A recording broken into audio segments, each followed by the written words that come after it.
it's better if you hold it closer to your mouth, but it's Yes. gonna it's gonna pick it up either way.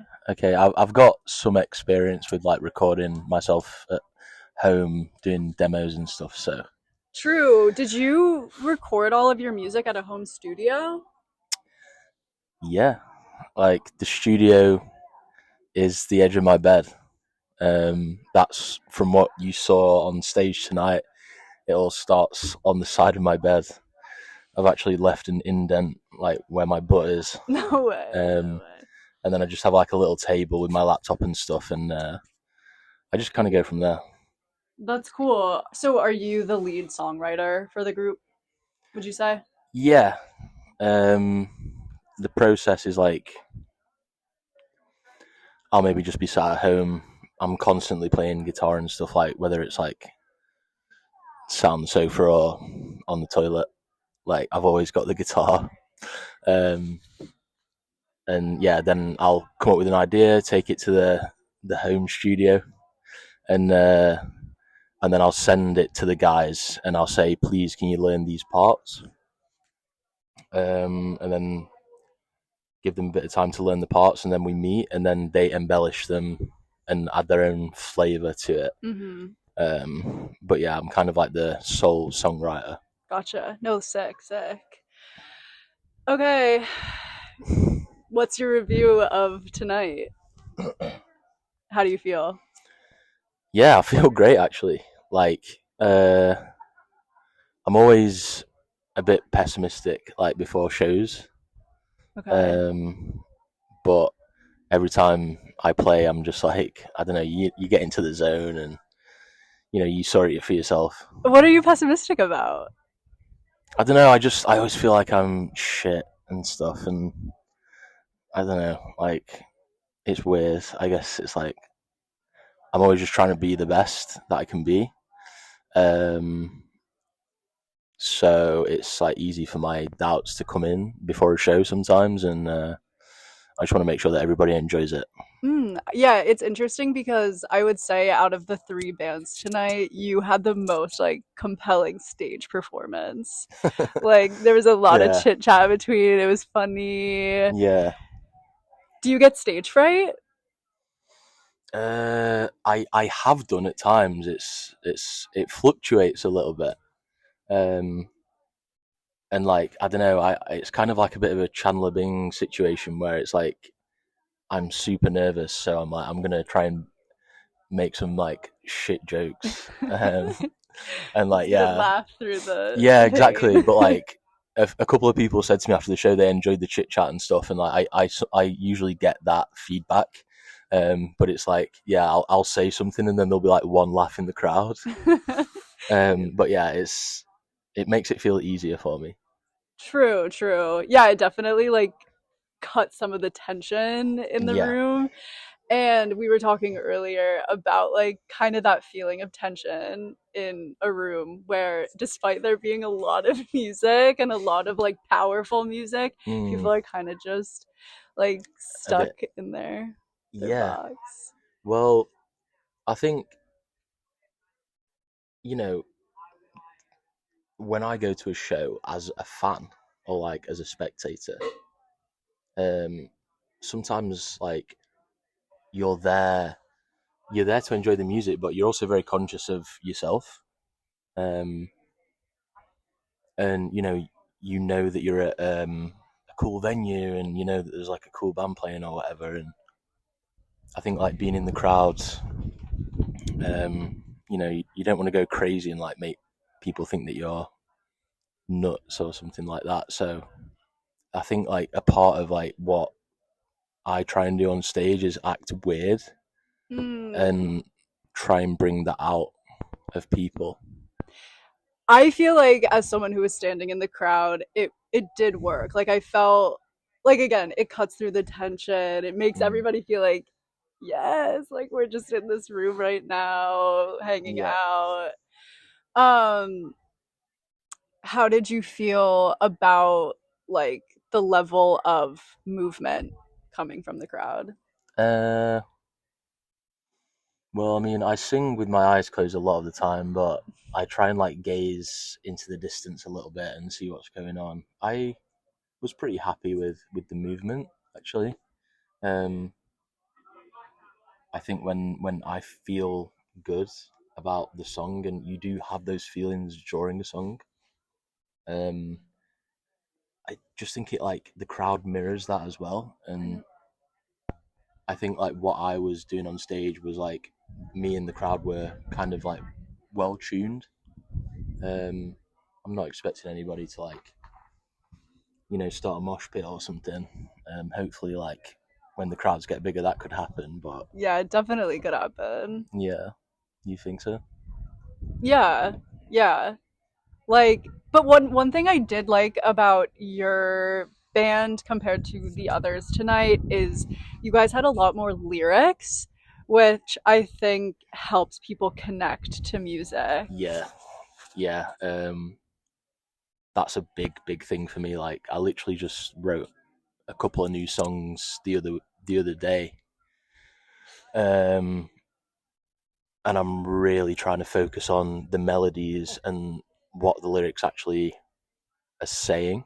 Mm, Um, and I think that's what I was trying to talk to you about when we were chatting earlier about the London scene. And I feel like a lot of these bands and stuff just create a wall of sound, which is amazing. hmm. But for me and the music that I was brought up on and that I love, um, I want to like do a bit of poetry as well. Do you know what I mean? Yeah. In there, and I think I'm glad that you picked up on that as well because that's what me and Ben, our guitarists, are always talking about, like catchy hooks and you know people can actually hear the lyrics a bit.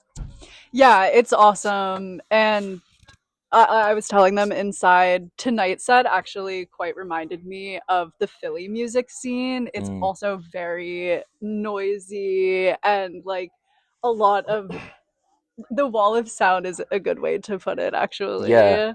exactly. Yeah. Yeah. But yeah, no, like I said, I feel like when songs have lyrics, it helps people Mm, like really know the pace of the song, like what they're like bouncing their heads to. So that's cool. no, for sure. Like, yeah, it's a huge. It's like all the best tunes, like in this genre, like that I'm trying to do. I guess I don't really know what I'm trying to do, but Who are some of your musical inspirations? so I mean, everything started with Nirvana. Okay. That's probably pretty obvious within the set. My mum and dad, they saw Nirvana in Paris in 1994, and like all from growing up, like it was very much like grunge. Um, so yeah, Nirvana, and then from Nirvana, basically what happens is it's like a tree. It's like a musical tree, and then you realize that Kurt was actually listening to the Beatles, Mm. and then you listen to the Beatles, and then you realize what music actually is when you get Mm. into the Beatles. Mm-hmm. And then you start listening to, I mean, so some of my biggest influences um, from the grunge scene, definitely Nirvana, Dinosaur Jr., Smashing Pumpkins, um, but then like newer generations, Mac DeMarco. I feel like I want to portray like a Mac DeMarco kind of structure to my music, and Mac DeMarco's structure is actually similar to Nirvana. Can you explain that a little bit? So it's like a verse, chorus, verse kind of situation where these people that are writing this kind of music are thinking a lot about the lyrics. Hmm. Um, and it's like playing the same verse with different lyrics, like going into a nice chorus, and then it all ties in nicely to like one big kind of catchy song. Oh, cool. Um, but yeah, just want to give a shout out to uh, Brad Stank as well, who is my brother, my blood brother. He is a musician and he taught me a lot. And he does more bedroom pop, like slow stuff, but he loves his heavy stuff as well. Hmm. Um, he taught me a lot of chords and how to play like these cool like jazz chords and stuff. Also a big Bill Ryder Jones fan, who's like a Scouse musician, and another band that was at the top of my list a couple of years ago was a band called Ovlov. They're from like the Midwest in America. I love American music, basically. Nice. Yeah. I've heard that the Midwest scene is really good for Mm. like punk and grunge. Oh yeah, yeah. Like I don't know, like yeah. I know like the UK does music amazingly, Mhm. but for me, I've always had this like Affinity. yeah, like I've always loved the high school vibe and stuff like that. So Mm. yeah, I love listening to like all of that Midwesty stuff and like whatever's going on in America. They do things a little differently, um, but for sure, like I think that's what I'm trying to do. Have you ever been to the States? No, Never? no, Damn, we I gotta know. get you Yeah, there. literally, like I just rewatched all the American Pies the other day, and Okay. and like yeah, and what my best friend Spencer, Hmm. who I met in London, he's from Michigan, and my brother recently got married to a girl from Virginia as well. Oh, cool. So it's all coming together. Yeah, the connections are Yeah, growing. for sure. Yeah. I'm always kind of interested because one sort of like kind of like significant difference I've noticed between or I've been noticing between London and the States is everyone like talks kind of shit about how the states are so far away from each other that Mm, it's like so crazy that in order to go from one part of the state to another it's going to take you 6 hours or whatever. But then it's funny because the touring in the mm, states is very common. Like people at any level of their career can put together at least like a coastal tour or something. yeah. And I haven't met a ton of bands in London who are like on the come up who have done touring at all. Have you guys? Um, not recent bands. No. I mean, from my brother, I'll bring him up again. He went on tour in America a couple of years ago. He's going on tour again in April around the States. Okay. He's very big in America, like just from streams and stuff like that. That's just how his popularity played out in music. He does well in the UK, but he's like more popular, like especially in like LA and stuff. But and then also, do you know a band called Hers at all? Yeah. Yeah. So basically, my brother went to uni with Hers. Oh shit. Yeah, and I know both of the guys, amazing people. So I saw them grow. It's not London, it's Liverpool, but I saw them grow from like being a UK act into like going and touring around America, but nothing that I can think of in London.